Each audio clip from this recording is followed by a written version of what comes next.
Hello everyone, তো আমি আবার আরেকটা ছোট্ট মিনি ব্লগ নিয়ে এসে গেছি। আমি মর্নিংয়ে থেকে উঠে ওই 12টা নাগাদ ঘুম থেকে উঠেছি, ছুটির দিন। তো ব্রাশ করতে এসে গেছি, ব্যাকগ্রাউন্ডে চলছিল আমার গান, আমি নাচ করতে করতে ব্রাশ করছিলাম। হ্যাঁ, আমি এরকমই একটু ফানি আছি, একা থাকি, যা খুশি করি।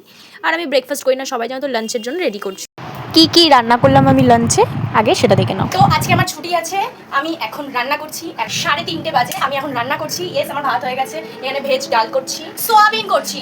আমি এমনি রান্নাবান্না করি না, বাড়িতে যেদিন থাকি সেদিনও করি না, খুব কম রান্নাবান্না করি। তো করছি আজকে। আর এখানে ব্যাকগ্রাউন্ডে চলছে গান। আমার এটা অভ্যাস, আমি গান শুনতে শুনতে কাজ করি। ঘরের অনেক কাজ ছিল, করেছি। এখনো অনেক জামা কাপড় আছে, ওয়াশিং মেশিনে দেবো, শুধু দুটো চাদর, বাকি সব হাতেই কাচবো, কারণ আমার হাতে কাছেই বেশি পছন্দ। তো চলো তোকে দেখাচ্ছি আমি কি কি রান্না করছি, কি করছি। আর ব্যাকগ্রাউন্ডে গান আসতে পারে, ওটাকে একটু ইগনোর করে দেবে। তো সবাই দেখে নিলে আমি রান্নার জন্য রেডি করছিলাম। অনেক কিছু রান্না করিনি, জাস্ট টুকটাক জিনিসই রান্না করেছি। আর আমার পাগলামিগুলো একটু দিন দিন বেড়েই যাচ্ছে জানি। তো যাই হোক, আমি সকালবেলা একটু বাদাম খেয়েছিলাম।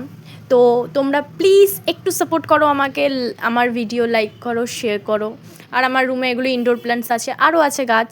তো আস্তে আস্তে তোমরা সবই দেখতে পারবে। তো আজকের ভিডিওটা এইটুকুই, দেখা হচ্ছে নেক্সট আরেকটা মিনি ব্লগে। তো সবাইকে টাটা, গুড বাই, আর সবাই খুব ভালো থেকো।